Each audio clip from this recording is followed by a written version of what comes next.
Halo teman-teman semua, perkenalkan nama saya Indri Nur Anissa. Pada video kali ini saya akan menjelaskan mengenai industri agrokimia. Sebelum itu jangan lupa subscribe ya, dan nyalakan tombol loncengnya. Dan juga komen, like, dan share. Indonesia merupakan negara agraris di mana sebagian besar masyarakatnya memiliki mata pencaharian sebagai petani. Sektor pertanian di Indonesia memegang peranan penting dalam perekonomian nasional. Selain itu, dilihat dari letak geografis, Indonesia terletak pada daerah tropis, di mana Indonesia juga memiliki curah hujan yang cukup tinggi. Indonesia juga banyak memiliki gunung api aktif yang menyebabkan lahan-lahan pertanian yang ada di Indonesia sangat subur dan sangat cocok untuk bercocok tanam. Dalam kegiatan pertanian, pemenuhan unsur hara dalam tanah tentunya merupakan hal yang penting, dikarenakan akan mempengaruhi pertumbuhan bagi tanaman. Selain pemenuhan unsur hara, pemeliharaan tanaman dari hama dan gulma tentunya juga sangat penting. Hal ini supaya dapat menghasilkan kualitas hasil pertanian yang baik. Nah, kalau begitu gimana sih caranya untuk memelihara dan menjaga unsur hara dalam tanah, serta memelihara tanaman dari serangan gulma dan hama? Jawabannya adalah menggunakan pupuk dan pestisida. Karena banyaknya sektor pertanian di Indonesia, maka dari itu pastinya banyak sekali permintaan pupuk dan pestisida. Dan karena permintaan yang banyak ini, tentunya produksi pupuk dan pestisida tidak bisa hanya dalam skala kecil. Karena harus pemenuhan dalam skala besar, tentunya harus ditangani oleh sektor-sektor industri. Nah, sektor industri yang memproduksi pupuk dan pestisida ini yaitu industri agrokimia. Lalu, apa itu industri agrokimia? Agrokimia merupakan industri yang bergerak di bidang pertanian. Agrokimia atau agrokemikal adalah nama umum yang diberikan untuk bahan kimia yang digunakan di pertanian, yang berfungsi untuk membantu pertumbuhan dan keamanan tanaman hasil panen. Salah satu produk dari industri ini yaitu pupuk. Pupuk adalah material yang ditambahkan pada media tanam atau tanaman untuk mencukupi kebutuhan hara yang diperlukan tanaman, sehingga mampu memproduksi dengan baik. Pemupukan adalah aspek penting dalam bercocok tanam yang dapat memenuhi kebutuhan unsur hara, sehingga tanaman bisa tumbuh lebih sehat. Berbagai macam pupuk dapat digunakan untuk menutrisi tanaman, bergantung pada jenis tanaman yang ditanam.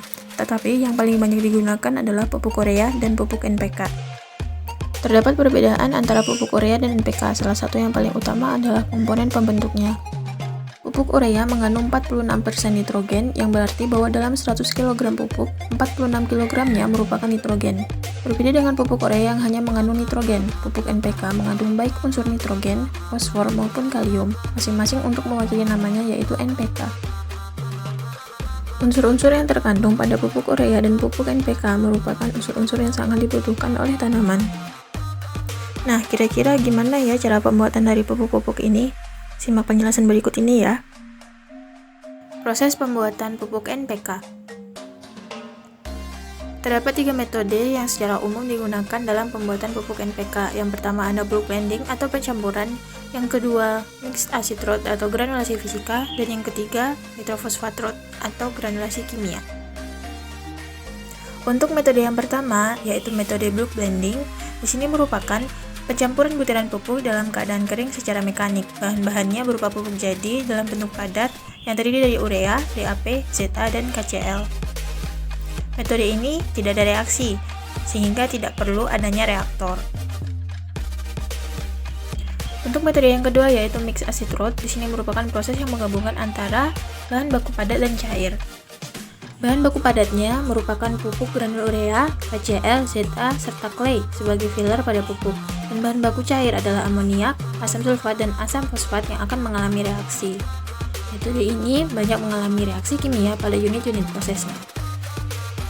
Metode yang ketiga yaitu metode nitrofosfat route. Ini merupakan prinsip pengasaman batuan fosfat dengan asam nitrat untuk menghasilkan asam fosfat dan kalsium nitrat. Campuran ini didinginkan di bawah 0 derajat Celcius dan dihasilkan kalsium nitrat tetrahidrat atau CNTH dalam bentuk kristal sehingga dapat dipisahkan dari asam fosfat.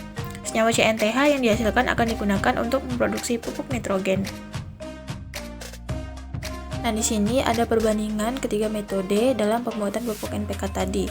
Untuk parameternya di sini ada waktu produksi, metode produksi, keseragaman produk, keragaman bahan baku, investasi, dan biaya operasi. Dari perbandingan parameter, untuk urutan aspek yang paling diprioritaskan yaitu aspek teknis, aspek ekonomi, dan aspek lingkungan. Jika dilihat dari parameter yang diprioritaskan, maka bisa dilihat bahwa metode mixed acid treat yang paling efektif digunakan.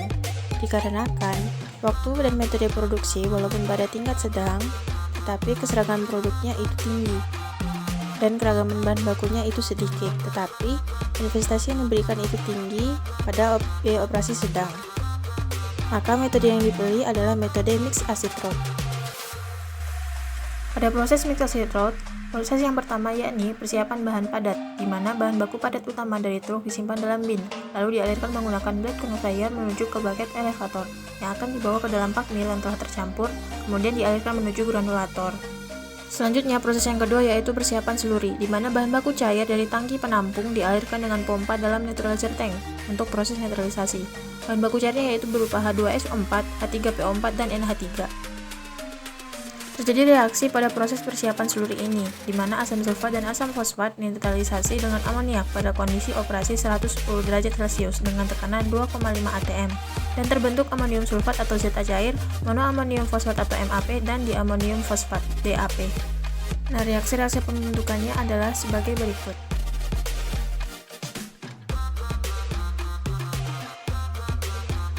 Selanjutnya, proses yang ketiga yaitu proses granulasi, di mana proses ini untuk memperbesar ukuran suatu massa dari partikel-partikel yang berukuran lebih kecil. Setelah itu, gas yang mengandung amoniak akan masuk ke dalam scrubber.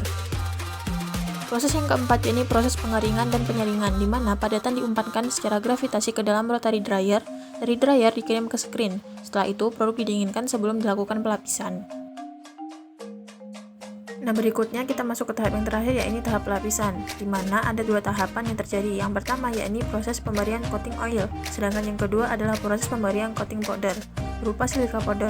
Tujuan dari pelapisan ini adalah untuk mencegah terjadinya checking atau penggumpalan. Nah, itu tadi adalah proses pembuatan pupuk NPK. Selanjutnya kita akan beralih pada proses pembuatan pupuk urea. Proses pembuatan pupuk urea dimulai dengan produksi amonia yang nantinya akan digunakan dalam proses pembuatan pupuk urea. Pembuatan amonia ini menggunakan teknologi Haldor-Topsoe yang terdiri dari 6 proses, yaitu sebagai berikut.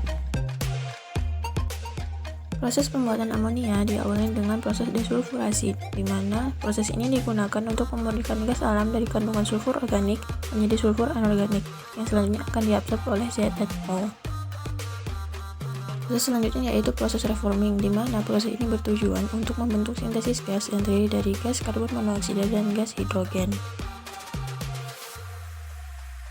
Masuk pada proses yang ketiga yaitu proses heat conversion, di mana gas karbon monoksida dan gas hidrogen yang telah terbentuk masuk ke shift conversion untuk mengubah gas karbon monoksida menjadi gas karbon dioksida dan gas hidrogen. Proses yang selanjutnya yaitu tahap karbon dioksida removal, di mana bertujuan untuk menghilangkan karbon dioksida yang terdapat dalam sisi gas sebelum masuk ke tahap sintesis amonia.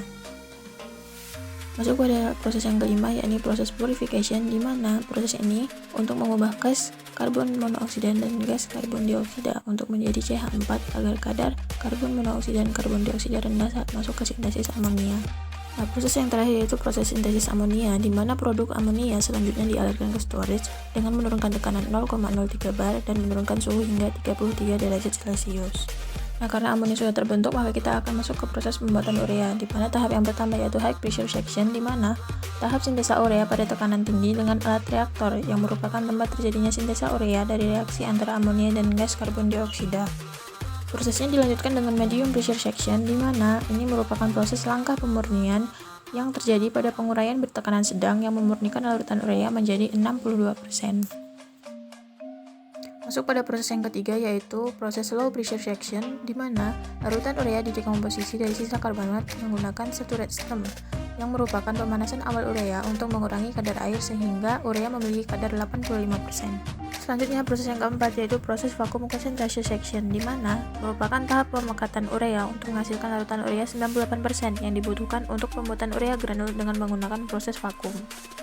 Masuk pada proses yang terakhir, yaitu proses granulation unit, di mana terbagi lagi menjadi 3 tahapan. Yang pertama, aglomerisasi, merupakan pengikatan beberapa partikel menggunakan larutan yang berfungsi sebagai pengikat atau lem. Tahap yang kedua yaitu tahap lapisan, di mana merupakan penambahan ukuran yang dicapai dengan membentuk lapisan sehingga terjadi proses pembekuan atau solidifikasi. Dan yang terakhir, akresi, di mana merupakan pertumbuhan ukuran granul yang dicapai melalui proses penguapan dan solidifikasi yang akan menghasilkan struktur urea granul yang baik dan seragam. Nah, itu tadi merupakan proses dari pembuatan pupuk NPK dan juga pupuk urea. Selanjutnya kita akan masuk ke produk agrokimia yang lain, yaitu pestisida. Selain pupuk, pestisida juga merupakan hal yang penting untuk menunjang kegiatan pertanian. Pestisida sendiri merupakan bahan yang digunakan untuk mengendalikan, menolak, atau membasmi organisme pengganggu. Sudah banyak sekali jenis pestisida yang beredar di pasaran hingga saat ini. Penggunaannya tergantung pada kebutuhan dalam bidang pertanian. Dalam skala industri yang memproduksi pestisida secara massal, tentunya pestisida sudah melalui uji lab dan menggunakan bahan kimia yang masih aman digunakan dalam bidang pertanian.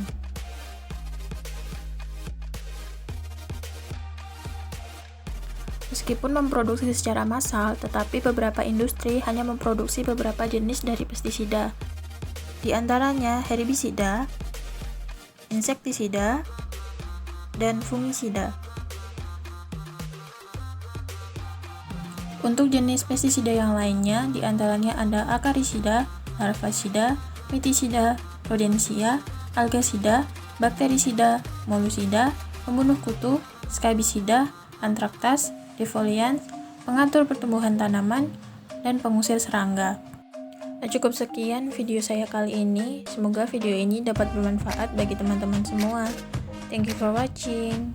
See you.